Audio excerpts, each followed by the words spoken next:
Depuis notre prise de fonction, nous avons reçu plusieurs demandes des entreprises de BTP évoluant dans notre pays par rapport à l'attribution de domaines pour bâtir leurs sièges sociaux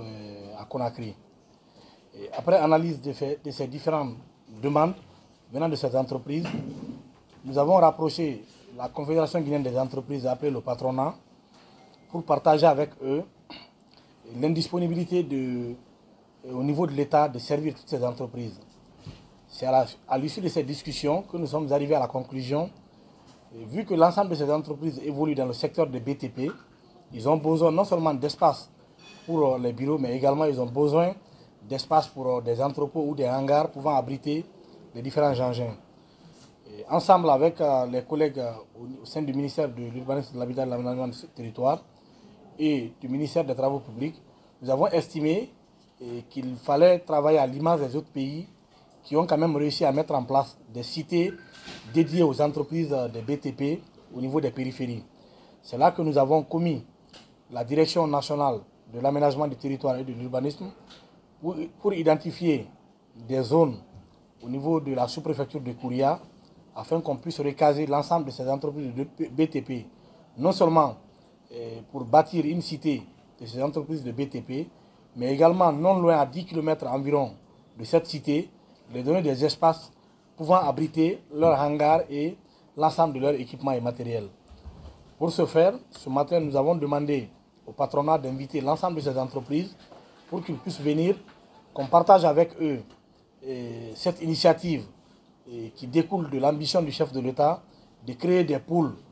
par secteur et qui rentre également dans le cadre du schéma directeur du Grand Conakry.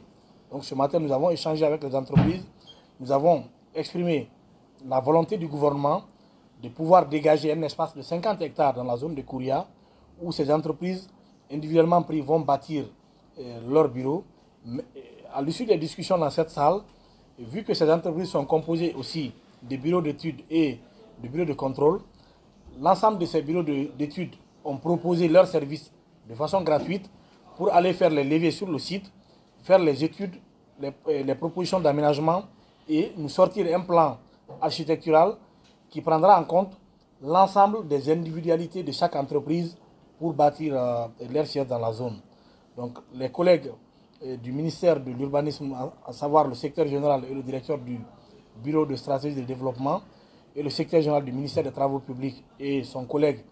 du Bureau de stratégie de développement, vont travailler sur un outil qu'ils mettront à la disposition du patronat, qui permettra à chaque entreprise de dire exactement si il doit s'installer dans la zone de Kouria, il doit bâtir un immeuble de combien, si ça doit être des villas ou bien un immeuble un étage de 2, de 3, ainsi de suite. Et ça va permettre à chaque entreprise de dire ce qu'elle compte faire comme investissement dans la zone et l'entrepôt dont elle aura besoin. Ils ont besoin, est-ce que c'est de 2000 m², de 5000 m², ainsi de suite. Donc à l'issue de cette phase de recueil d'informations, ça permettra au ministère de pouvoir commettre les services de la DATU pour continuer à faire les travaux et voir est-ce que le site où l'État voudrait les envoyer, est-ce que les 50 hectares sont suffisants ou est-ce que c'est beaucoup plus par rapport aux besoins. Sur la base de ça, nous allons les mettre à disposition les documents du site. Il reviendra à ces entreprises de faire les levées, faire les études et nous sortir un plan qui fera l'objet de validation au niveau du ministère de l'Urbanisme et de l'Habitat, au niveau du gouvernement, et chaque entreprise désormais sera invitée à bâtir son siège et non loin à avoir son entrepôt où il va recaser l'ensemble de ses engins. Cela rentre non seulement dans le cadre du schéma directeur du Grand Conakry, mais ça permet aussi quand même de créer des pôles d'attractivité par secteur d'activité. Et à côté de cette cité, de ces entreprises de BTP, au niveau de l'État, au ministère de l'Habitat, nous allons travailler pour qu'on puisse créer d'autres infrastructures connexes dans la zone, à savoir des commodités liées à des espaces comme un centre commercial, des structures de soins, un hôpital ou un centre de santé, mais également quels sont les services que ces entreprises de BTP utilisent au quotidien.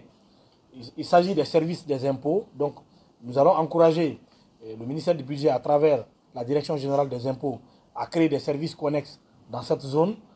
également les services de douane. Donc le ministère du Budget sera également encouragé à travers la Direction générale des douanes, créer un poste des services de douane pour que ces gens-là puissent effectuer toutes leurs opérations sans avoir besoin de quitter cette zone pour venir jusqu'au niveau de Kaloum. Nous allons également faciliter la création des services connexes du Trésor où ils sont amenés à effectuer des paiements, mais également des banques seront encouragées à venir s'installer dans la zone pour faciliter toutes les opérations bancaires de ces entreprises. Non seulement cela permettra aussi, dans la vision futuriste de création de nouvelles villes, de poser déjà des premières actions allant dans ce sens, mais aussi de désengorger la ville de Conakry et permettre à ces entreprises de